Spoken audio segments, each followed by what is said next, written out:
Before the video, I have a quick announcement. We have a Patreon now. Patreon.com/allintogether. There will be sideboard guides and strategy write-ups, my thoughts about the formats. As I prep for events, I'll be writing notes up there and just saying, hey, these are decks I'm working on. It's just optional support. It's a great way to give back, and it helps me out a lot. And as well, there's a cool Talishar card back that we have that you can use if you'd like to. It's the art here done by Dead Mint, and these will also be available as Frostbite tokens coming soon. Thank you, and enjoy the video.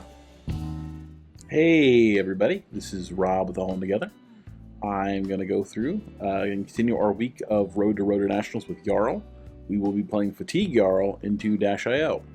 We're going to be blocking a lot. We'll be talking about some decisions we make, and yeah, just trying to get better each day. So I think we got to go first here. No, they're going first, so we'll just sigil, and then, okay, maybe they want something else? Nope.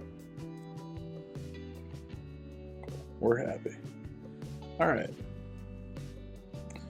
We really don't want to attack them too much. We're just going to be defending, disrupting, and stripping cards in their hand. Coronet Peak's a big all-star in this matchup. This matchup's really decided on whether or not they hit their boom grenades and how many max Vs they get.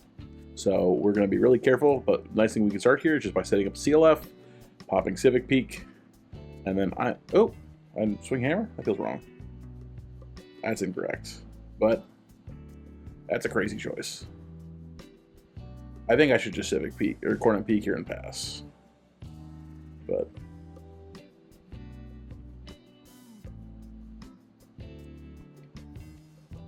don't arsenal that. That's a bad arsenal for a lot of reasons. Let's go 0 for 60 here. We'll block with Everbloom and probably Fiddlers. Or yeah, that's better. Yeah. No, we'll go keep Everbloom just in case, so we can heal up a little bit, zipper hit.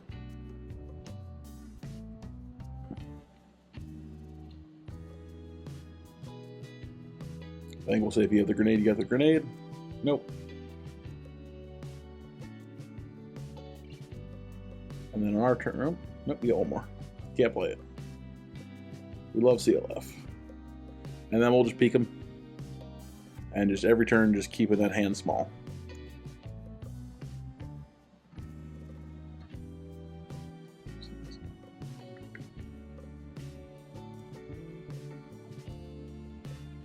So he'll drop a Teklo Core here. Sure. Another Teklo Core. Great. I think we should just play... Yeah, that's fine. Hey, Everbloom. I kind of think you could CLF here and pop Peak. Oh, yeah, I think I had no targets, so the only way I could do was help him. But we just Peak here and we save the CLF. And we'll Arsenal the Shelter, which is pretty good. Getting a D-React is good. He's got a lot of resources, but we're still taking a card out of his deck, or out of his hand, rather. So we have 3 cards we can block with. We've got D-React. Okay, so we'll see what we send here. We probably block with Oakenold first.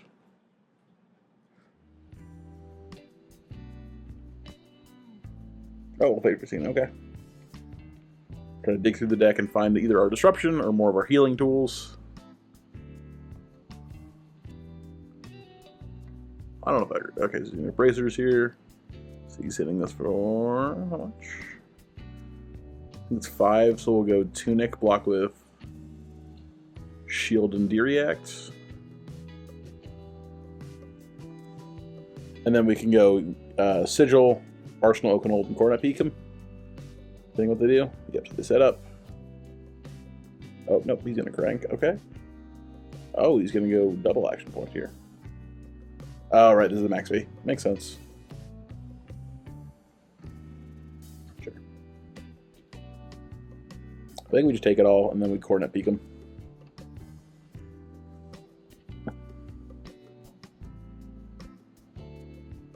And then we can keep the Sigil and Arsenal.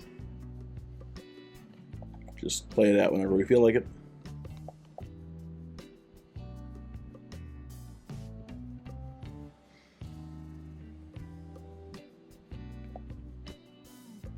Yeah, I'll say I'm really looking forward to Pen and like being able to play this hero a bit more proactively. I played this hero recently again in paper, and I don't know. The fatigue is not quite as much what I used to love about it. So let's see. So we got Expedite, sure. We can... I kind of want to Frozen to Death his chest, but I think it's a little greedy. Also, the chest helps us in some ways. But I think it makes sense for us here to just... Oh, no, we're like... Oh, yeah, I was trying to do that, and then... Yeah, so that's my fault for not blocking. And then this stops me from Frozen to Deathing his chest, which is a bummer.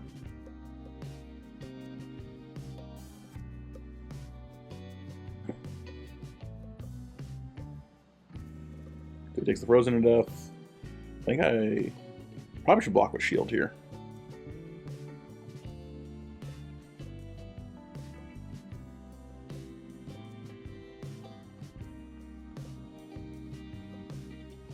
I don't know if I like... Yeah, that's probably the better arsenal of the two.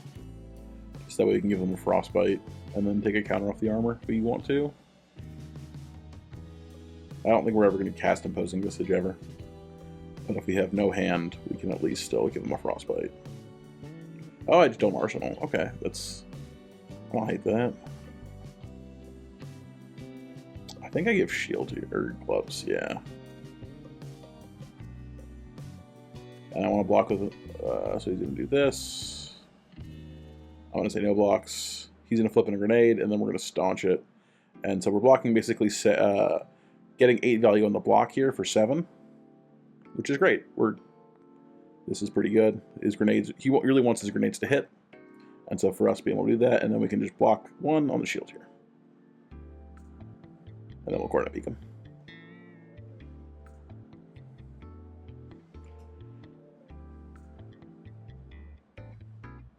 Got our tuning for shield this next time around. He'll lose his grenade. And so we know there's an outpace gone. That's good for us to keep track of. Another grenade's there. So we don't have to worry about too much about grenades. Ooh, this is actually sweet. I remember this turn. Yeah, he just kind of sets up here. And this is one of the times I really like Righteous Cleansing. So you can play it off Tunic here. The damage isn't important, but for us to be able to rip cards out of his deck is huge. Especially if you find the certain right cards, they really get a lot of impact. So he's going to Stasis Sell me, which I think is a bit newer tech. I haven't seen this a lot in DO, but it makes sense for he wants to turn off like either my Coronet Peek, my shield, my boots. And I believe he was doing this a lot to cover up my Coronet Peek, so I couldn't take strip cards from his hand. But in this case, we're just stripping cards out of his deck now, which is just as important. And I think whenever you can take 2 cards, you'll take 2 cards. And getting both processors out is huge. I think I want him to boost that BIOS update out.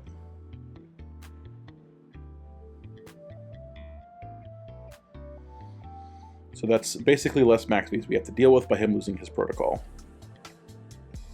So I think I give shield and a card here and just don't pay into shield.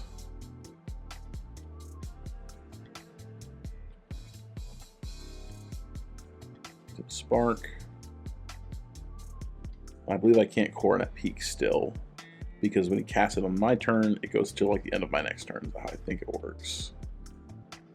So he's just going to build up a big board, get some action points. I think he's going to go for another max V here. Get the outpace for me. So there's one more outpace left in the deck. Give him with the sink. And then we've got a staunch to cover up anything left. And if he passes here, we can probably... no, we can't Coronet because he shielded us. Or because he Stasis held us.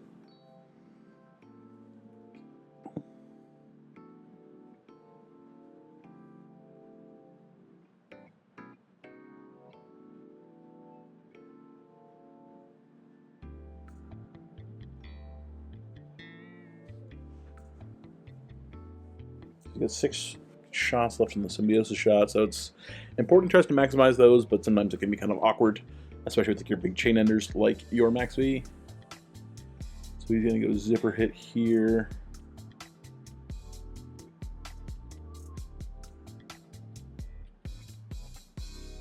I think I say no blocks on this one.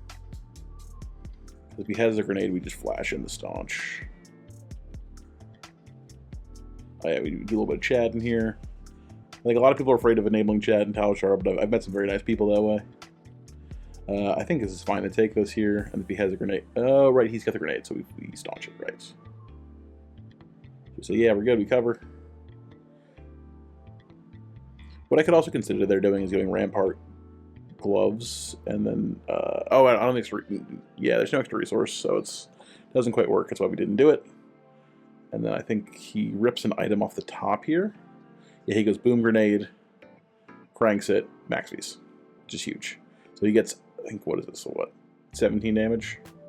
16 damage, because I shield 1, but like, that's a ton. That's like, so much 14 here. He doesn't have that much left to go, but how much gas left in deck? We'll just pass and see what he can do. Ideally, he takes a setup turn here, and we can just block a little bit and send it back to CNC, get some cards out of his deck. So he's going to say, no, I think I can't Coronet Peek, and I can't Quick Dodge.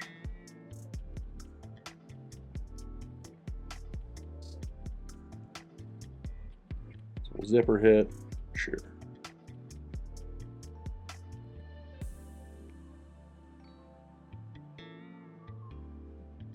Why do I pay 1? I guess if I'm just like full defense, I guess it's kind of like the same as blocking with a card. It looks like staunch. I don't know if I like that. It may just make more sense to block with 2 cards there and save the armor for a different breakpoint.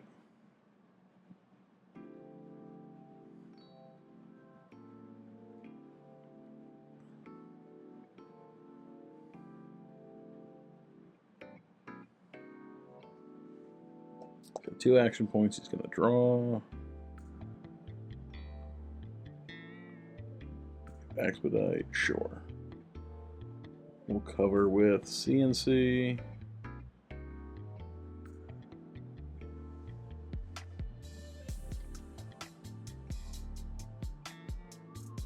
Or we cover with, okay, that's interesting. Cover with the Macho. I guess we can go heal and then Arsenal CNC. Sure.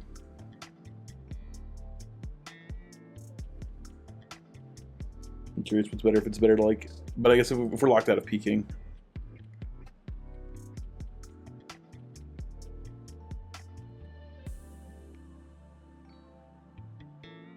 So he's going to heist me here, and this is where Rampart really shines in the matchup, and I'm really glad that we actually shielded early, because he's going to go heist here, and then I'm going to say, cool, block 3, block 4, and then pay an extra to the shield, getting a ton of value. So blocking 2 breakpoints with the shield. So it really was a good idea for us to pitch there. Really helps us cover all those weird points, especially as we start to get armor chewed through, or he prevents us from using armor.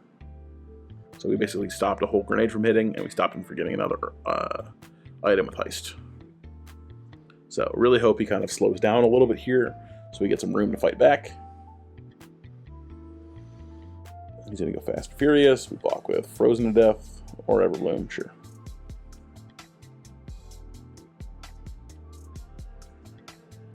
He's going to go Twin Drive, or not. He's going to drop a Processor, sure. He's going to drop a Tackle Core, and then he's going to say, I'm good. Okay. So this is where we send CNC.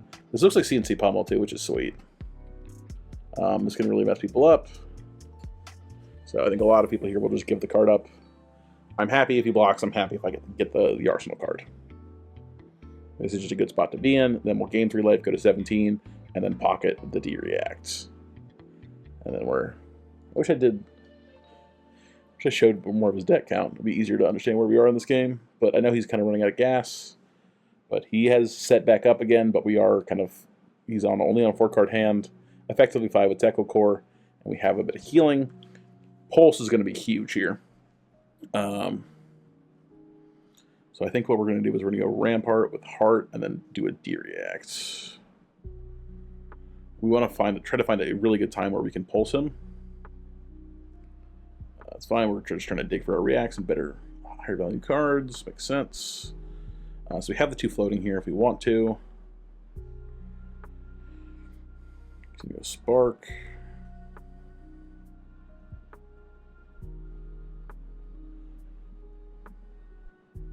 And what I could have done is I could have tunicked and grabbed the shield.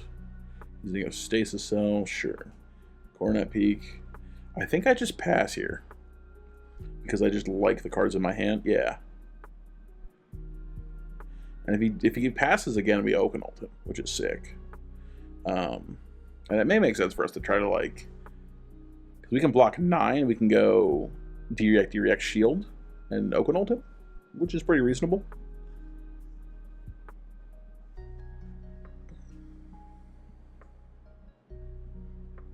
So he's going to drop the stasis cell again. I think this is some pretty cool tech into fatigue. It makes a lot of sense.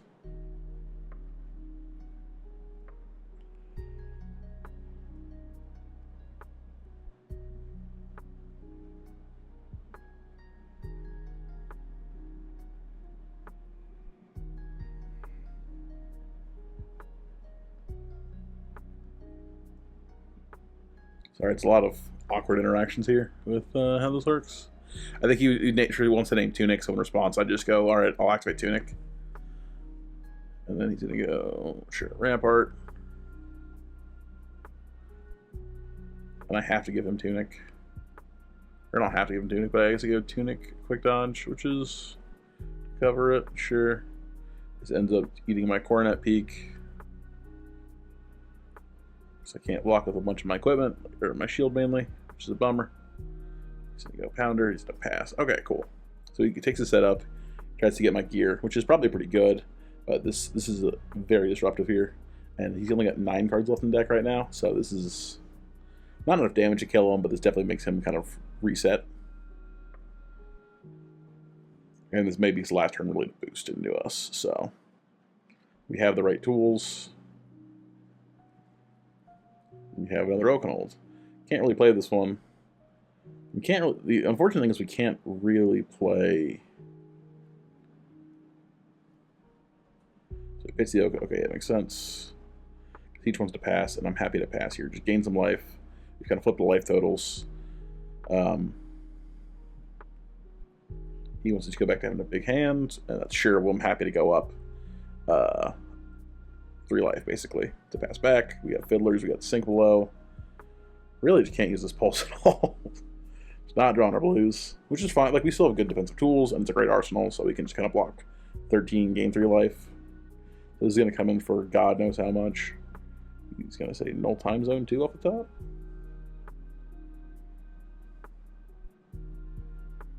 So this thing's going to come in for like 11, I think. Yeah. Let's see what he names. Oh, he names Sink Below, so it's kind of awkward here. I can't pitch it, so kind of not really. Yeah, he just ends up conceding. He just doesn't have the gas left in the deck. He doesn't have his Dominate. I think we just live very comfortably here. So thank you guys for watching. I know it's a bit of an easier matchup, but it's still good to kind of practice the fundamentals.